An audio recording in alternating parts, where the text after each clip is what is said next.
Welcome back, everybody. You're watching The Hunt. So that was a really fun segment before, and I'm really excited to bring with you this next segment as well with my guest, Carrie Severson. She is the CEO of the Unapologetic Voice publishing company. It's actually a hybrid publishing company, so we'll learn more about that. And she is the author of the new book, Unapologetically Enough: Reshaping Success and Self-Love. I'm so excited to talk to Carrie about this. So welcome to the show, Carrie. Thanks for having me. Yes, this is such a treat. First of all, congratulations. Thank well you. done. Thank you. Super. This is a big accomplishment on so many levels. Thank you. I appreciate that. It was 8 years in the making, so I appreciate it when people say that. Truly fascinating. So let's share with the audience just a little bit more about the publishing, Unapologetic Voice Publishing. So can you talk a little bit about that and what hybrid publishing means? Sure. Hybrid publishing is a blend between traditional and self-publishing. I actually started the Unapologetic Voice House because I couldn't get picked up by a literary agent. I wrote this book over the course of 8 years, and while I was writing it, I was pitching agents left and right, close to 100 agents. And I would get these beautifully written rejection letters. Like, it kills me to have to say this to you, but I love the work so much. And it is a lot like Eat, Pray, Love, or a lot like Daring Greatly. But because you don't have Elizabeth Gilbert's platform size or Brene Brown's numbers, I have to pass. And so I used that pivot in life to create a hybrid publishing house myself. So we have... First of all, I want to stop you right there because I think that is such a great trait. Instead of just throwing in the towel, you said, you know what, that's fine. Appreciate your feedback. Pivot, but yeah. You know what? I'm still going to do this, and I'm going to do it my way. Yeah. At least get it done, right? Amazing. Yep. Yeah. Pivot. Yeah. So hybrid publishing takes the traditional aspect of publishing where you have a distribution team and they're out talking to bookstores and retailers about your work. We can do large print runs. We can do small print runs. We do that. And then it also takes the aspect of self-publishing where the authors own the rights to the work. They're ingrained in the process of the editing, the design. They get final say in all those pieces where traditionally authors don't. And then there is an upfront investment. And so I put together a team of people. I run my business a lot like an agency where I find the right fit of an editor, the right designer for each piece of work. And then we have all these like a la carte opportunities where, putting a book onto the world does need a lot of marketing. That's just where we're at.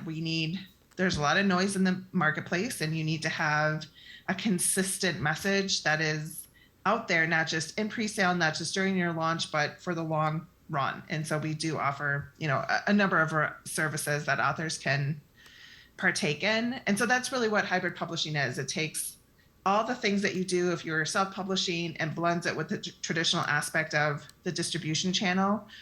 And that's where my business fits in. Yeah, this is I think a segment or a space, if you will, that has really changed over the years, right? And the internet was a game changer because anybody really could be an author or a writer, hence blogs and vlogs and all those things, right?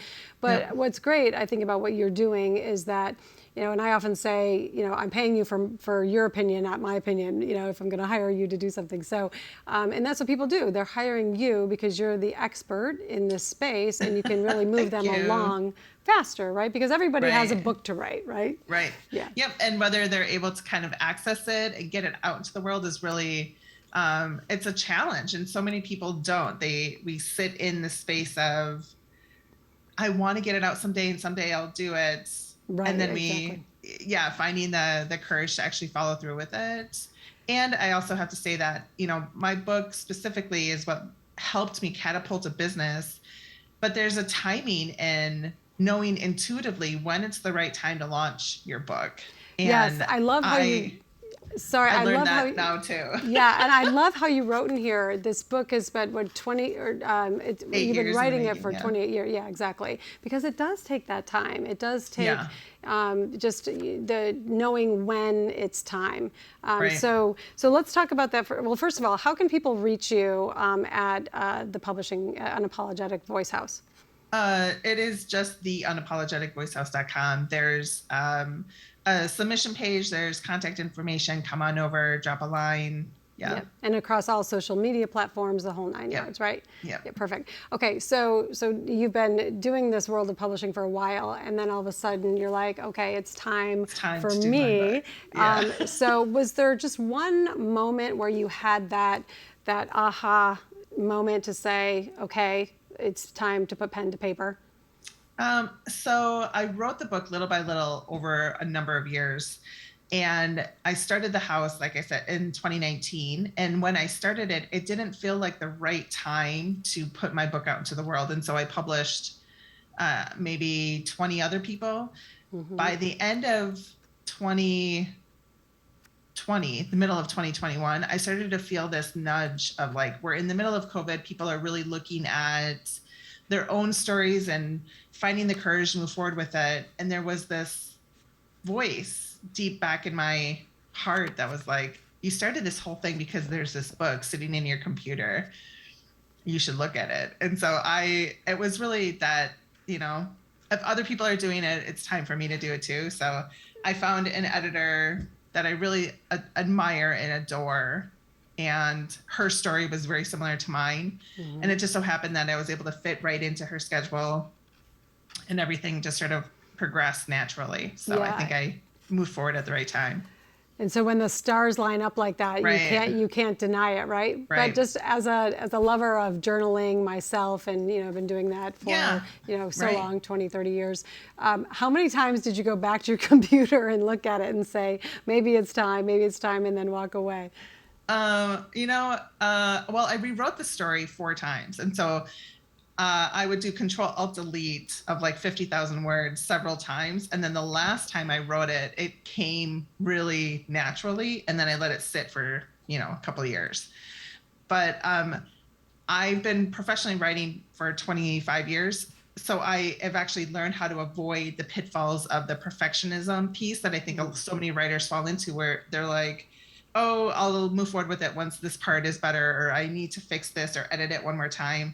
I know my strengths and I know my weaknesses as a writer. And so when I get it out of my mind the first time, I know that's as good as it's going to get until somebody else can take it and help me mold it. So once I found the right fit from an editing perspective, I just gave her full reign. So I was like, make this magic. Yeah. So, and were you private about it, with the exception to your editor, or did you share it with any friends or family?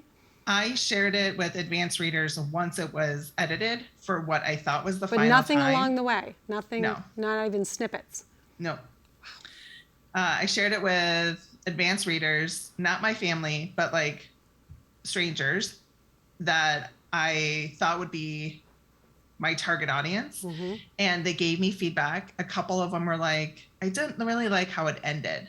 And so I took that to heart. Actually, at first I was like, I'm done. I can't do it. I can't do this anymore. I have to get it out. I can't go back and write it. Because when you're in the editing space, it's a very different headspace and emotional space than when you're writing it for the first time.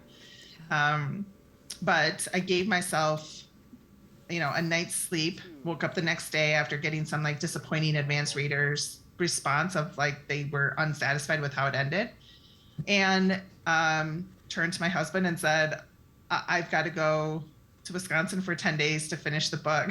So I got a round trip ticket. I, hibernated in my childhood hometown, which is where I wrote the rest of the book. So it was very important for me to finish it there. So you touched on just the vulnerability, and I want to dive into that with you in a minute. But you touched on just, it does take courage and vulnerability to share these very personal feelings and thoughts, right? Yeah. And so when you were getting the feedback, was there ever a moment where it was just like, no, I'm not interested in doing this? When they were like, they really wanted me to go into a little bit more of my love story. And, you know, I'm in it. Like, I'm in the relationship that I'm writing about. I'm married to the man that's in the book. And But so I that had to have came, a conversation. and we'll talk about that too in a minute too, because he wasn't a part of all this in the beginning, right? No, Yeah, he no, came in, he came at the end. Yeah. And so I do believe that there needed to be an additional section. Yeah. Like, so Carrie, hold your thought on that for me for a second, because I really want to sure. dive into that with you. But and folks at home, stay tuned. You're watching The Hunt. We're with Carrie Severson, author of Unapologetically Enough. See you in a minute.